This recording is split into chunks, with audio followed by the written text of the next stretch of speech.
Ora, muito bom dia.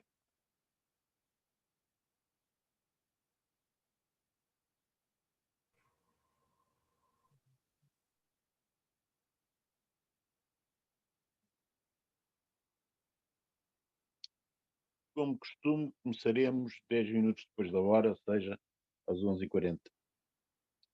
Irei escrevendo umas coisas antes disso, tem a ver com coisas que falámos no final da aula passada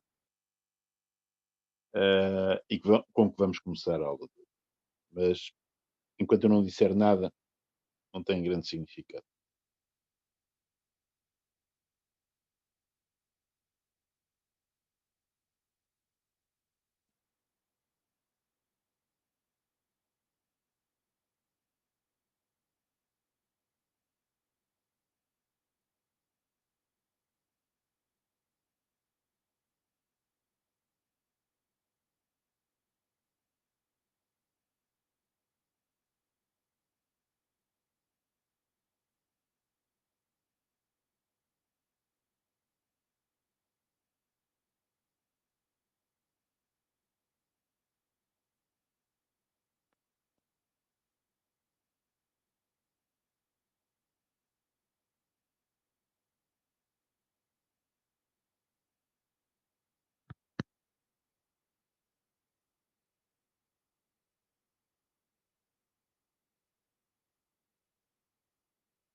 Já agora faço um aviso, antes de começar propriamente a aula, para dizer-vos que a matéria para o primeiro teste acaba com a aula teórica de hoje. Portanto, será a matéria até o fim da aula de hoje.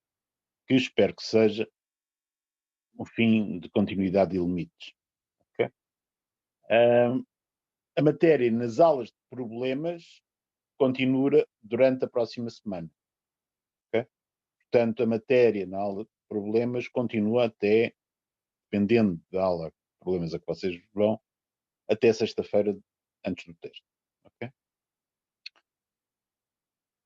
Portanto, acabará com continuidade e limites. Portanto, já não haverá cálculo diferencial para o primeiro teste. No entanto, começaremos a falar na aula teórica de cálculo diferencial a partir de segunda-feira. Okay? Hoje vamos falar essencialmente de limites e de um resultado importante sobre continuidade, que é a continuidade da função inversa.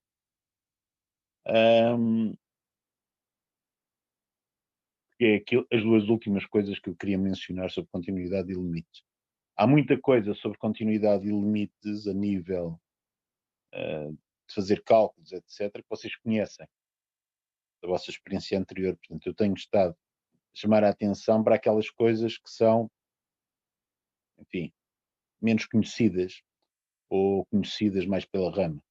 Ok? Bom, limites. Vocês conhecem bem, no entanto, há umas observações de caráter técnico a fazer. Fala-se de vários tipos de limites, quando se fala de funções. O primeiro caso tem uma relação estreita com o conceito de continuidade de uma função no ponto. Tem a ver com limite finito, portanto, limite cujo valor é um número real, se existir, para um ponto aderente do domínio da função.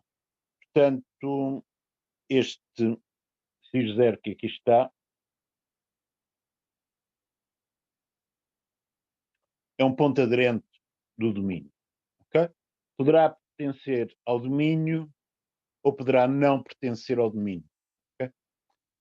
Iremos já ver o que é que significa cada uma dessas situações. Qual é a definição de limite finito num ponto aderente? Bom, é qualquer coisa muito semelhante à definição de continuidade, só que onde aparecia o valor da função no ponto, aparece o valor do limite. Portanto, diz que f tem limite c, portanto o limite é este c que eu pus aqui, é um número real, no ponto x0, e a notação usual é linhos, x, setinha, xz, f de x igual a c. Às vezes abreviarei isto com f de x seta c, portanto f de x tende para c. se o contexto de para onde vai o x for, claro, não é?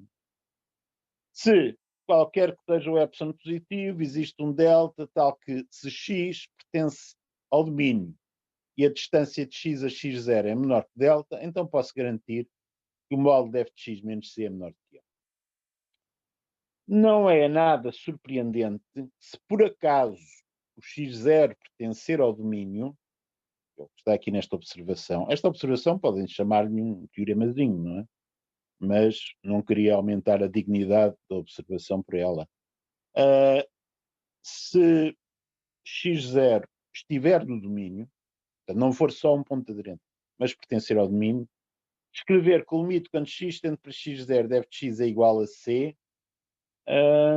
isso só faz sentido se f for contínuo em x0 e, nesse caso, o c é o f de x0.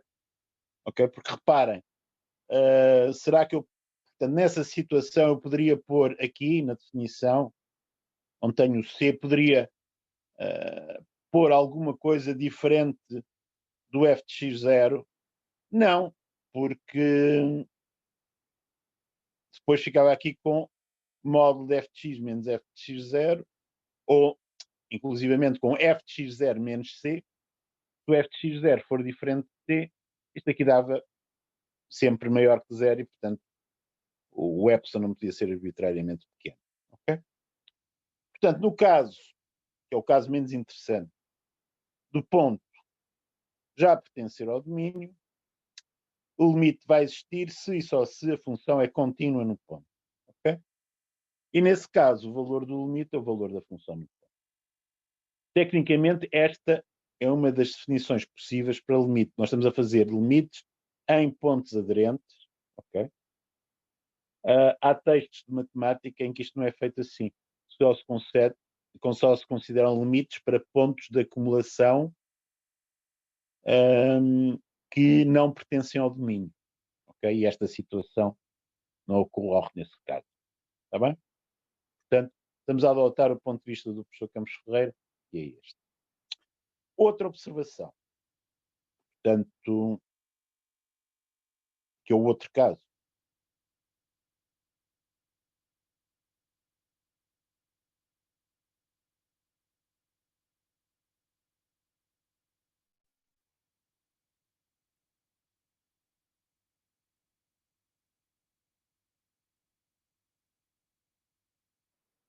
Pois tenho um problema que apagar o que já escrevi ocorre muito devagar. Vocês desculpem, mas não é algo que eu controlo.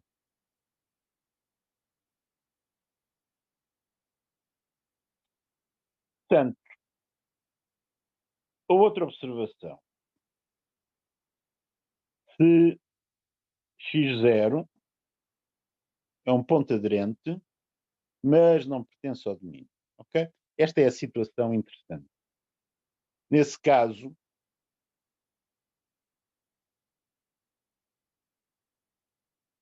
a existência do limite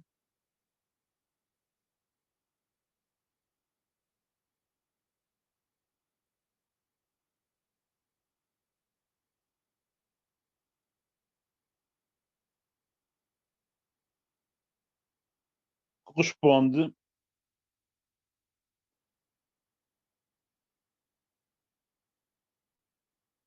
a podermos prolongar por continuidade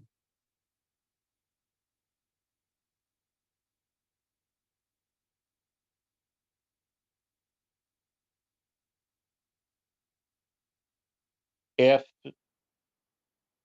ao ponto x0. Que é essa história de prolongar por continuidade?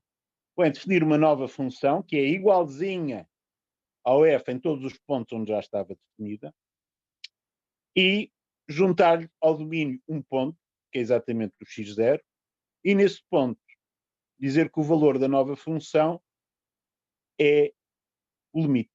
Ok? Reparem que, vocês perceberem a definição de limite, é óbvio que essa nova função fica contínua no ponto x0. Daí nós dizermos que estamos a prolongar por continuidade ao ponto x0. Okay? Bom, esta, digamos que é a situação mais interessante. Nós queremos muitas vezes usar limites para prolongar continuidade de funções a um ponto. Por exemplo, no cálculo diferencial, dada uma função, nós construímos uma outra função que é a razão incremental, que é o f de x0 mais h menos f de x0 dividido por h. Então está definida para h igual a 0. E fazemos o limite quando h tende para 0. Okay? Esse valor que nós obtemos, que é a derivada, corresponde a prolongar por continuidade a razão incremental ao ponto onde estamos a estudar a existência de derivada. Ok, mas isto será algo a revermos para a semana. Já agora, uma terceira observação, que é um caso pouco interessante. O caso pouco interessante corresponde a termos um x0 que é um ponto isolado do domínio. Okay?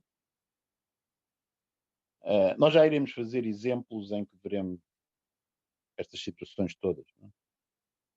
Mas, portanto, eu estou a fazer as observações para depois vocês nos exemplos repararem que acontecem coisas dessas.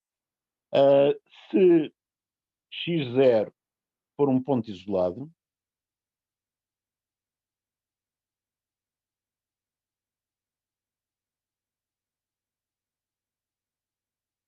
do domínio,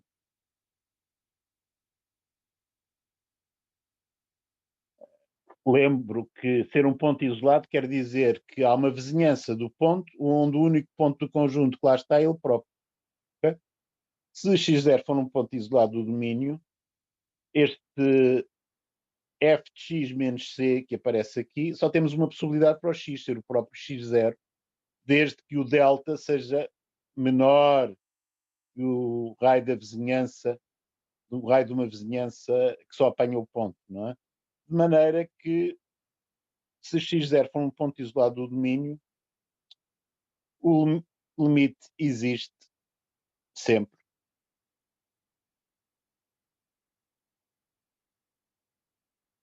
E é igual ao valor da função do ponto.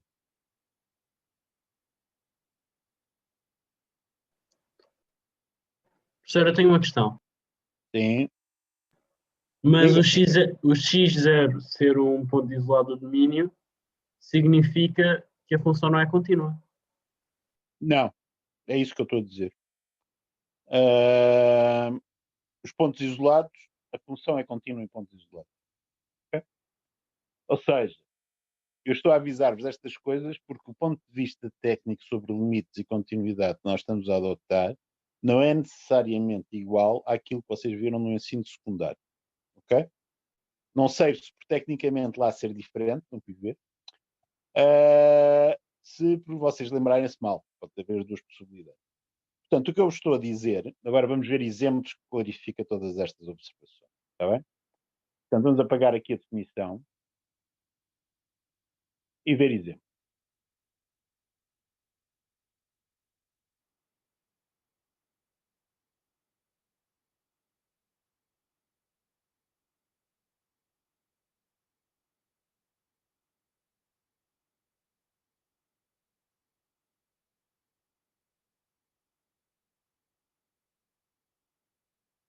A impressão que vou apagar tudo, que é mais rápido. Pois bem, primeiro exemplo.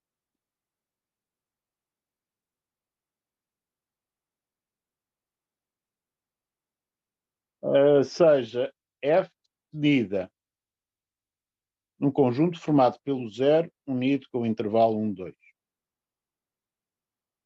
Valores em R. Com f de x dada por 50, se x for igual a 0, e x, se x pertencer ao intervalo 1, 2.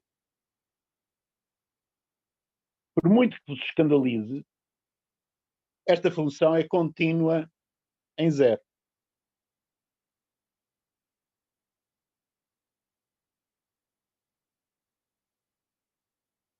Porquê? Porque a definição de continuidade é verificada trivialmente por ela, desde que vocês considerem uma vizinhança de 0 com um raio menor que 1. Nessa vizinhança, o único ponto do domínio da função é o 0, de maneira que o f de x menos f de x0 é sempre f de x0 menos f de x0, que é 0, de maneira que isso em modo de ser menor do que epsilon verifica-se sempre. Okay? De maneira que não temos problemas nenhums com a definição de continuidade. Além disso, o 0 é um ponto aderente ao domínio, porque está no domínio, de maneira que eu posso dizer que o limite quando x tende para 0 desta função de facto é 0. Ok? Só que isto é muito pouco interessante. Okay? Continuidade em pontos isolados não nos serve de nada. Okay? Reparem que nesta função eu até posso fazer a seguinte habilidade. Bom, não gosto do valor em 0. Mudo para 73. F de 0 igual a 73. Bom, a nova função continua a ser contínua. Porquê? Como aquele ponto é isolado, o que se passa em 0 não sente o que se está a passar no intervalo 1, 2. Está bem? Estamos entendidos? Pronto. Professor, Diga. ali no primeiro ramo, eu não entendo porque é que o f de x é igual a 50 se x igual a 0. Não entendo, porque eu decidi que era assim. Se você não gostar de 50, eu ponho lá 49π vezes raiz de 2, ou outra coisa igualmente horrível. Eu pus Ok. 50 para vos impressionar que aquilo não é aquilo que estamos à espera. Não há razão nenhuma para pôr lá outra coisa qualquer. Aquele número é tão bom como qualquer outro. Ok. Bom, outro exemplo.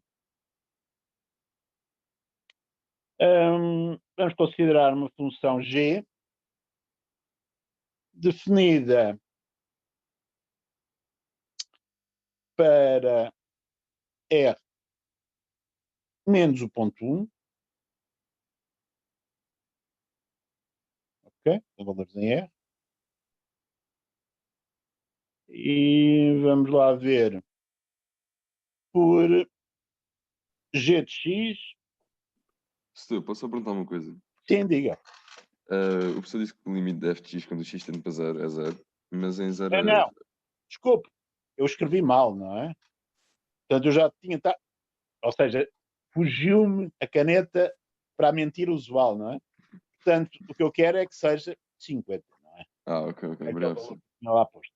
Ok? Bom, seja g definida em r menos o 1 por x quadrado menos 1 sobre x menos 1. Ok? Uma definição perfeitamente legítima. Bom, toda a gente sabe que consigo simplificar aquela fração como x menos 1 vezes x mais 1 a dividir por x menos 1 e isto é igual a x mais 1. Ok? De maneira que esta função, muitas vezes, se vocês encontrassem limite quando x tende para 1 de x quadrado menos 1 dividido por x menos 1, um dos truques que vocês aprenderam a fazer foi exatamente esta conta e dizer quando x tende para 1, isto vai tender para 2. Ok? Portanto, neste caso particular, o limite quando x tende para 1 do g de x é 2. Okay? O 1, de facto, não pertence ao domínio da função, é um ponto aderente do domínio e existe limite. Se eu tomar o 2, vocês satisfazem a definição de limite. Como é que sabem que satisfazem a definição de limite? Bom, porque a função dada por x mais 1 por toda a parte, vocês sabem que é uma função contínua. Okay? Como x mais 1 em R é contínua por toda a parte, porque é um polinómio, em particular será contínua para x igual a 1, como ela é igual ao x quadrado menos 1 sobre x menos 1 por toda a parte, exceto no 1, onde a função g não está definida, o limite vai ser este. Não é preciso fazer grandes teorias sobre o assunto. Okay? Mas reparem também que aqui eu posso definir aquele x mais 1 para x real é efetivamente o prolongamento por continuidade deste g.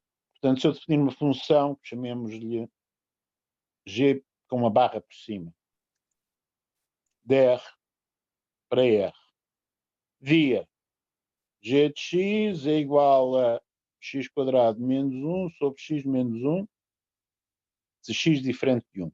Claro está que eu sei que isto podia ser simplificado para x mais 1, não é? E puser aqui 2 se x igual a 1, ok? Esta nova função, g barra, é o prolongamento de continuidade de g a 1. Portanto, g barra é o prolongamento por continuidade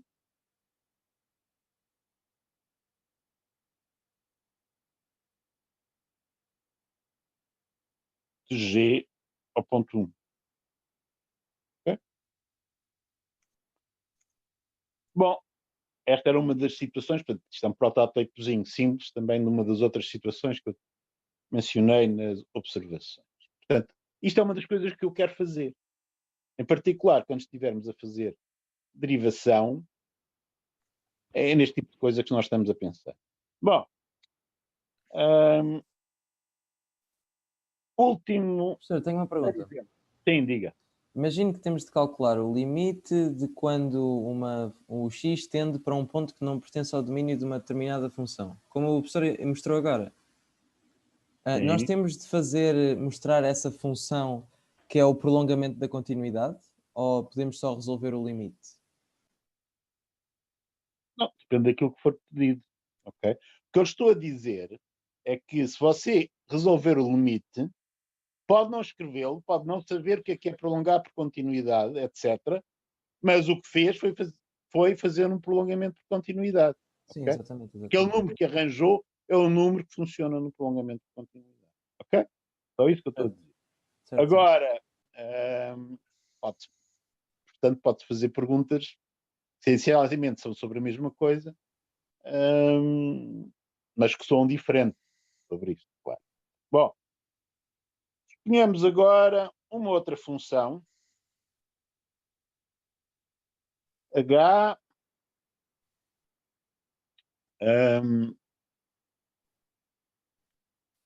de R em R. Okay? E vamos supor que h de x é igual a 1 se x é igual a 0. E é igual a x se x é diferente de 0. Okay? Esta é suficientemente simples para vocês verem o que eu quero. Será que existe o limite quando x tende para 0 de h? A resposta é não existe. Okay? E isto contrasta com a outra definição possível de limite que nós não estamos a adotar. Okay? Portanto, este limite não existe. No entanto, nós veremos querer saber, resolver a seguinte questão. Será que eu consigo substituir o valor em 0 de maneira a nova função ficar contínua em 0? Para isso, aquilo que nós fazemos é dizer assim, se eu considerar o limite do h quando x tende para 0, mas restringir o domínio da função de maneira a excluir o 0, e geralmente o que eu faço é escrever aqui debaixo do signo de limite x diferente de 0, portanto, isto significa que eu estou a considerar a função definida por h barra de x igual a x se x é diferente de 0. Portanto, vou escrever isso aqui, embora seja uma trivialidade. Limite quando x tende para 0 de um h barra de x em que h barra de x é igual a x se x for diferente de 0. Ok? Portanto, eu fiz ali, chamo-me uma restrição do domínio da função. Tirei aquele ponto. Ora, este limite quando x tende para 0 do h barra, como o h barra não está definido na origem, já passa a existir. Voltamos à situação do exemplo anterior. Ou seja, este limite vai ser 0, ok? Já me dá a informação que é, eu posso prolongar a continuidade do h barra a 0 com o valor 0. E no contexto do h original, o que me diz é, se eu substituir aquele 1 por 0, a nova função fica contínua. Okay? Isto é uma das coisas que também, tipicamente, eu posso querer fazer com limites. Perguntar-me a mim próprio se, mudando o valor no ponto, a função pode ficar contínua. E então, para fazer coisas dessas, considero isto. Excluo o ponto ao calcular o limite. Portanto, o que significa, por definição, considerar uma nova função que tem o ponto a menos no domínio e que, por outro lado, tem uma restrição da função. Mais geralmente,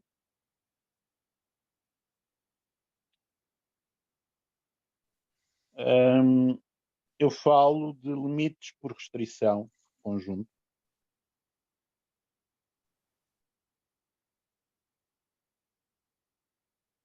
Da seguinte maneira, já agora pomos aqui a definição. Seja f definida num conjunto A, x0 pertencente a A, e S um subconjunto de A com x0 pertencente à aderência de F. Okay?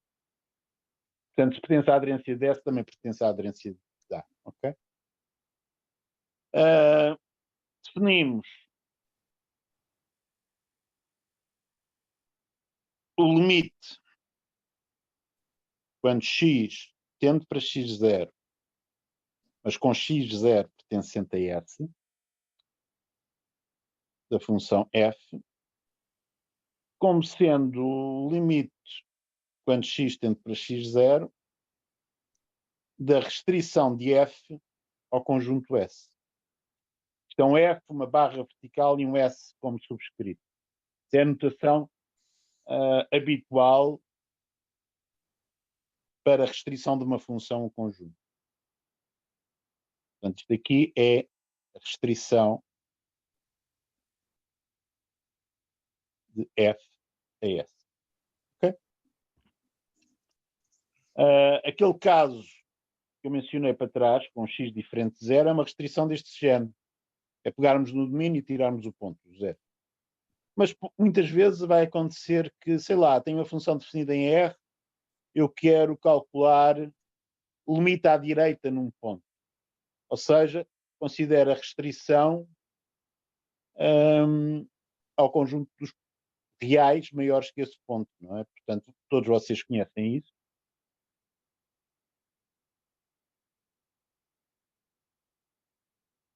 Coisas como, agora fazer aqui um exemplo muito típico de coisas dessas, um arzinho de que saem em testes e exames. Se vocês tiverem uma função, chamar-lhe psi, de R em R, definida por psi de x é igual a exponencial de x se x é maior ou igual a 0. E é já a ver x quadrado se x é menor que 0. Okay? Esta função, psi, não é contínua em 0.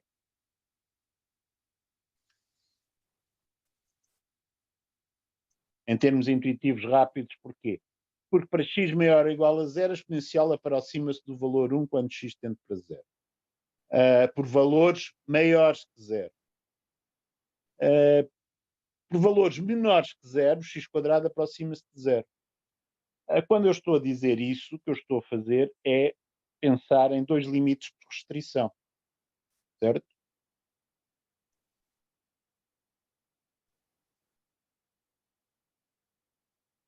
Que é o limite quando x tende para zero, psi,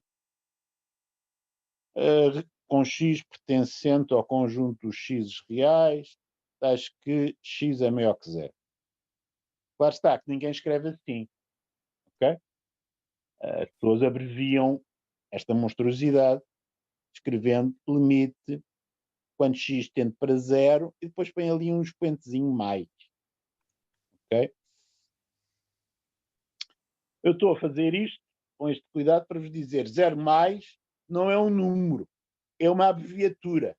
E é uma abreviatura que é daquilo que eu acabei de fazer. Não é? Fazer isto e isto. Isto é um limite por restrição. Okay?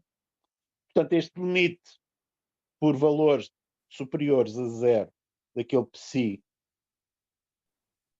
é igual a 1 e também vocês sabem perfeitamente por valores inferiores faz-se algo análogo.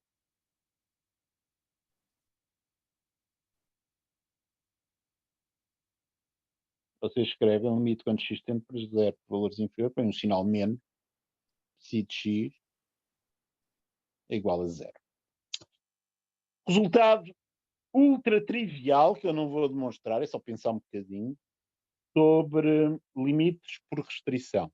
Se um limite existe num ponto e consideramos o limite por restrição a um certo subconjunto do domínio que ainda tem esse ponto como ponto aderente, o limite por restrição tem que continuar a existir e ter o mesmo valor. Okay? Claro está que isto interessa-me exatamente quando essa situação não ocorre. Quando eu arranjo informação pela positiva. Não existe o limite no ponto, como neste caso, e o limite por restrição existe. Okay? Mas esse teorema dá logo a seguinte informação. Se eu arranjar duas restrições diferentes, tais que os limites por restrição existem, mas são diferentes, o limite original não pode existir, que era o caso deste psi. Aquele psi não tem limite no ponto. Okay? Boa coisa que nós já sabíamos, não é? Mas, noutras circunstâncias, isto pode ser útil. Okay? Bom, mais coisas que eu quero falar hoje. Para já, limites envolvendo infinito. A definição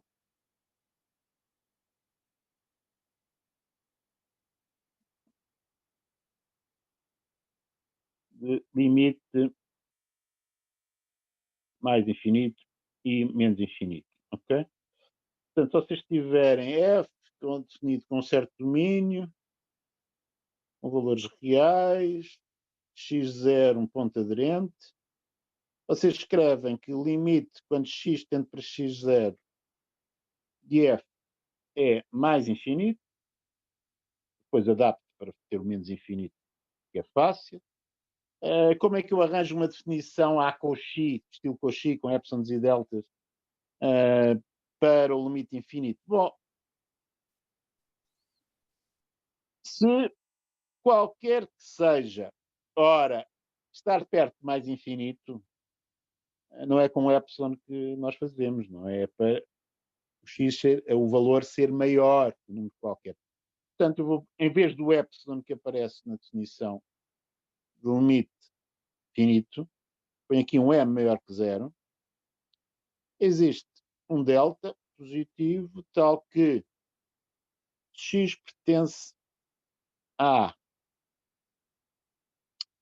e módulo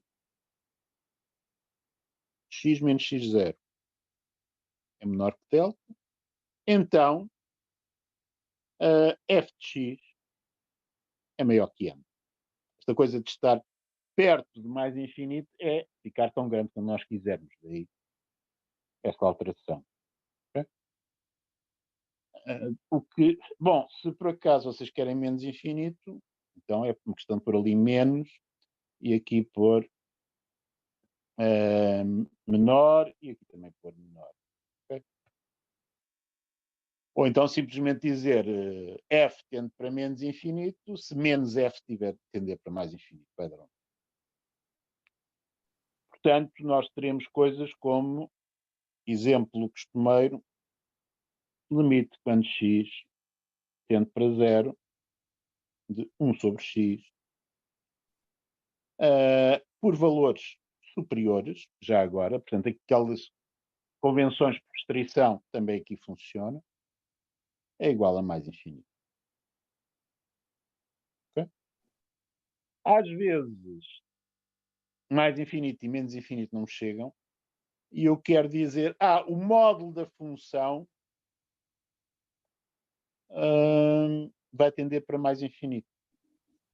Portanto, se eu considerar 1 sobre x em todo o seu domínio, que é R menos a origem, eu posso escrever até limite quando x tende para zero de 1 sobre x é igual a infinito sem sinal.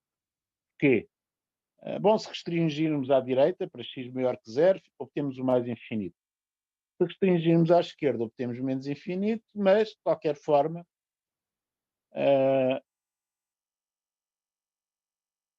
aquilo que eu estou a afirmar, de facto, é o limite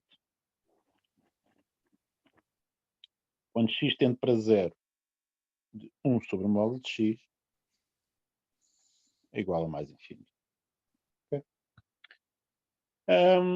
Bom,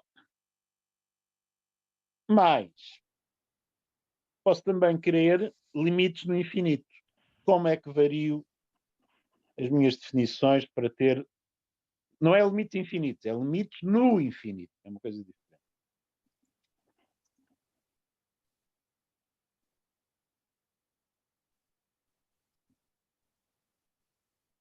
Em mais infinito e em menos infinito.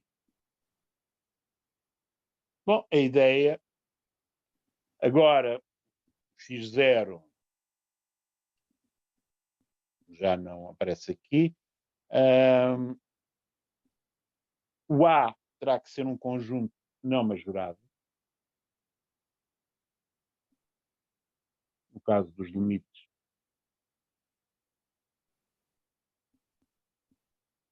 no mais infinito.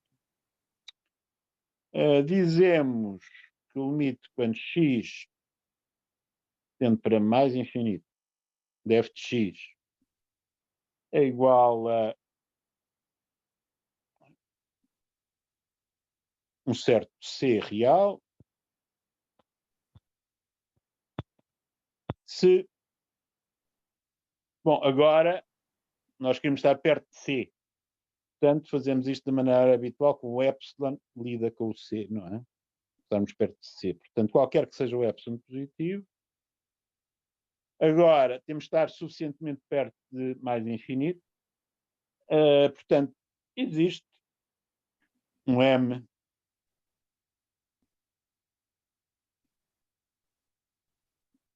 maior que zero, tal que qualquer que seja o x pertencente a A, com x maior que m, então os f de x estão de facto perto, estão a menos de epsilon do valor c.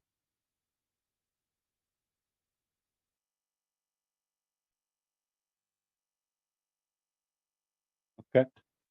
Portanto, é o que é natural, trocando o que se passa com vizinhanças de números reais por vizinhanças de mais infinito. Claro está, para menos infinito, o que a gente faz é pôr aqui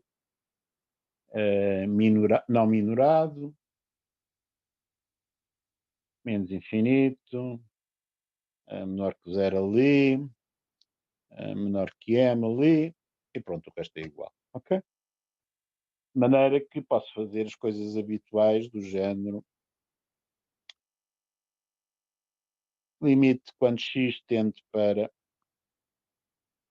mais infinito da exponencial de x é igual a mais infinito. Esta ainda não é? Portanto, esta ainda não fiz. Exponencial de menos x, quando x tende para mais infinito, é zero. Ok? Esta assim corresponde ao caso que eu estava ali a ver. Finalmente, eu também posso dar sentido a coisas como aquela que eu estava a fazer distraidamente, não é? Ou seja, o quarto caso de limites que me interessam são coisas do tipo limite quando x tende para mais infinito de f de x igual a, sei lá, menos infinito. Okay? Mas se vocês já perceberam a ideia de definição de limite nos outros casos, é fácil perceber o que é que isto significa e como formalizar a definição. Bom, portanto, posso escrever que o limite quando x tende para mais infinito exponencial de x é mais. A outra coisa que eu quero ver na aula de hoje é vermos muito rapidamente, é enunciar um teorema que eu ainda não tive tempo de falar dele, na aula teórica, na aula de problemas, dada a lista de problemas, vocês já falaram dele, quase certeza. Aqueles que tiveram aulas de problemas comigo falaram. Teorema da continuidade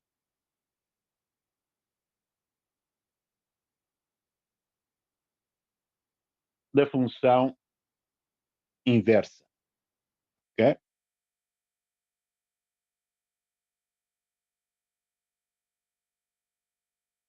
Nós vamos lidar com certas inversas de funções bem conhecidas. A inversa da exponencial logaritmo. Vamos considerar as restrições do seno, da cosseno e da tangente,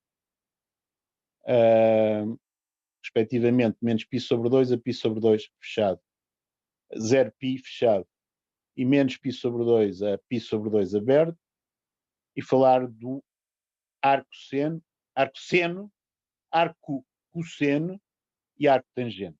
Okay? Algo que eu gostaria de ter era poder dizer que essas funções são contínuas. E de facto, assim é, temos o seguinte resultado. Seja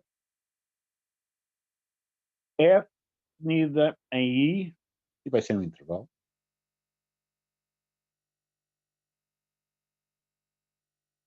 com i um intervalo. Não interessa se é aberto, fechado, assim, um intervalo, simplesmente. Ok? Se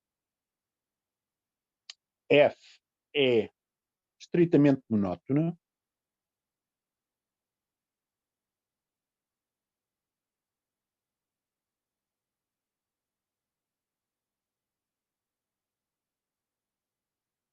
para que o estritamente monótona? É para ser injetiva e ter inversa, certo? Estritamente, ok? E contínua.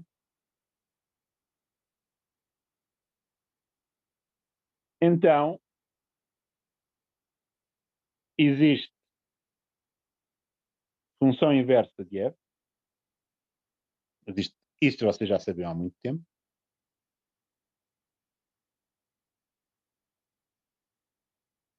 Que designamos por f menos 1. Ok? Não confundir com 1 sobre f, ok? Isso é o inverso algébrico, que é outra história. Portanto, isto é a função inversa. Inverso no sentido de funções. f menos 1. F menos 1 estará definida no contradomínio do f com valores em R.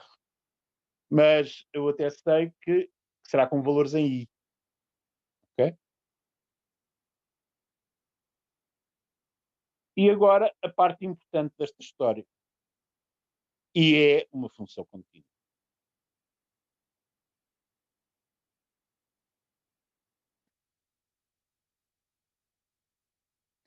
Portanto, as inversas de funções contínuas são contínuas. De maneira que não vou ter vergonha de dizer que as funções logaritmo, arco-seno, arco-cosseno. Há quem ponha 2 Cs no arco-seno, há quem ponha só um. Eu vou só pôr. Isto é preguiça. Ok? E arco-tangente são contínuos. E outras funções inversas que eu obtenha por este processo. Ok? Outras inversas de funções contínuas. Portanto, eu preciso, na hipótese, ter continuidade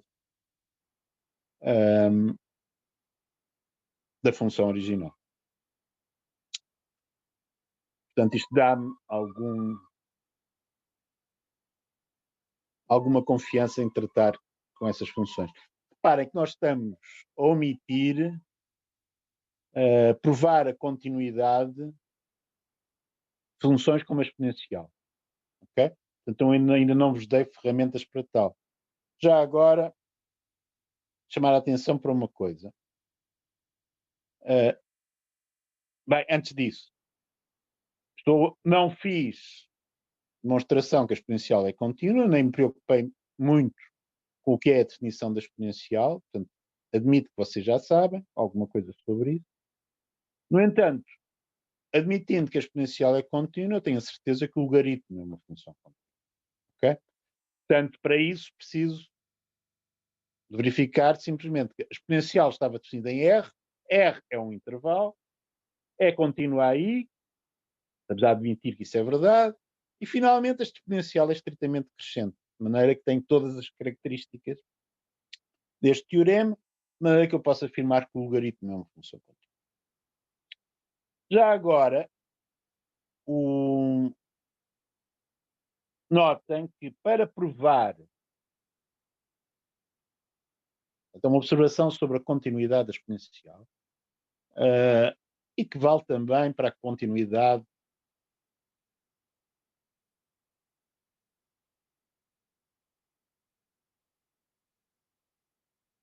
do seno, cosseno.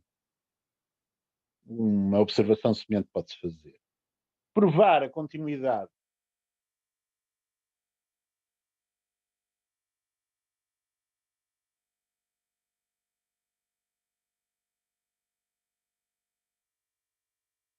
da exponencial envolve estimar o modo da diferença de valores da exponencial em 2 pontos. Algo deste género. Só que isto pode-se escrever como exponencial de x vezes modo da exponencial de h menos 1. Ok? O 1 é a mesma coisa que a exponencial de 0. De maneira que vocês só precisam, de facto, estimar esta exponencial de h menos exponencial de 0. Porque este exponencial de x, estão a discutir a continuidade em x, é uma constante. Okay? Portanto, o que vocês querem fazer é estimar a exponencial de h menos exponencial de 0. Mas é isso que precisam fazer se quiserem verificar a continuidade da exponencial na origem. Ou seja, o que eu estou de facto a omitir é verificar a continuidade da exponencial na origem. Porque se eu tiver a continuidade na origem, eu consigo provar a continuidade noutros pontos. Desde que, lá está, saiba que a exponencial tem a propriedade que a exponencial de A mais B é igual à exponencial de A vezes exponencial de B. Okay? Quem faz isto faz a mesma coisa para o seno ou para o cosseno. Okay? Também consegue notar isso. Portanto, o que nós estamos a omitir já parece assim um bocadinho mais controlado. Bom, voltando ao teorema da função inversa. Eu não vou fazer a demonstração. No entanto, a demonstração é simples. Okay? E envolve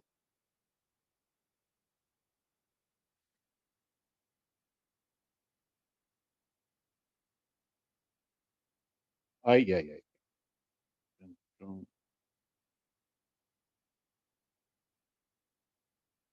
A demonstração do teorema da função inversa, reparem que envolve a continuidade de funções que são estritamente crescentes. Algo puramente algébrico é mostrar que a inversa, uma função estritamente crescente, ou estritamente crescente, também é estritamente crescente ou estritamente decrescente. As funções com essas características, portanto, as funções estritamente monótonas, se são contínuas num ponto, os limites laterais, ou seja, por valores superiores e inferiores nesse ponto, são iguais ao valor da função nesse ponto. Se por acaso uma função estritamente monótona não é contínua num ponto, é porque alguma dessas coisas não são iguais, não é? Ou o valor no ponto não é igual a um limite à direita, ou não é igual ao limite à esquerda. Bom, portanto, e uma função monótona, e vamos acabar aí, portanto, se f é crescente, por exemplo, crescente também é parecido, se f é crescente em AB e C é maior que A e menor que B,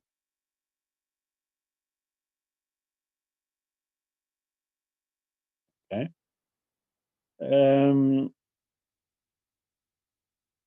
O limite quando x tende para C por valores superiores do f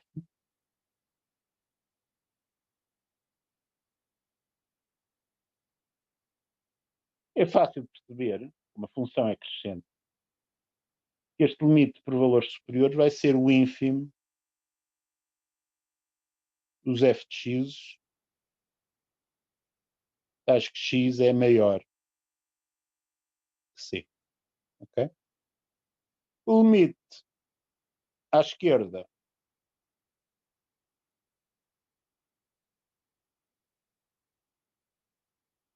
vai ser o supremo dos valores do f, acho que x é menor do que C. Ou seja, uma função monótona, se tem uma descontinuidade num ponto,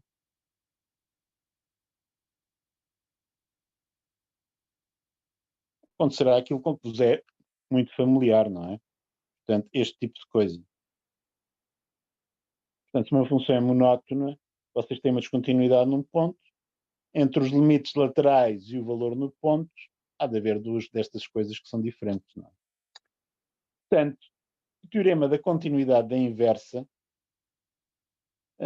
tem a ver com isso. Se a inversa não fosse contínua, o que aconteceria é que vocês descobririam que o domínio da função original faltava-lhe um bocado no meio, ou seja, o domínio não era um intervalo. Portanto, fazer a demonstração do teorema da continuidade da inversa é basicamente lidar com estas observações e ter essa estratégia. Okay? Portanto, vamos acreditar no teorema, não farei mais nada sobre ele e acabamos por aqui. Com isto acabamos a matéria sobre continuidade e limites na aula teórica. Há aulas, problemas importantes para a semana sobre continuidade e limites. Estou só uma dúvida. Diga. Nós podemos provar continuidade com estas proposições que o setor fez agora, dos limites laterais serem iguais à função no ponto, como fazíamos mais ou menos na secundária? Sim, claro. Portanto, o que acontece é que eu citei, não é? Ou seja, para não termos continuidade no ponto, temos que dessas três coisas, duas serem diferentes, não é?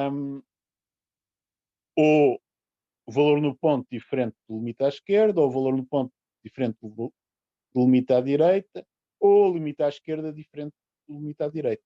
Ok? Aí nem sequer é preciso olhar para o valor no ponto. Mas, repare, geralmente nos exemplos que você tem, você escolhe logo, não precisa olhar para as três coisas, basta olhar para duas e decidir à custa disso. Não é?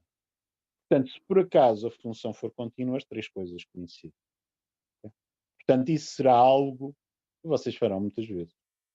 Quando a função se prestar a isso, não é? Às vezes não se presta a isso e terão que fazer outra coisa. Está bem? Mas isso é uma questão para os exercícios. Ok, obrigado. Bom fim de Nada. semana, professor. Igualmente.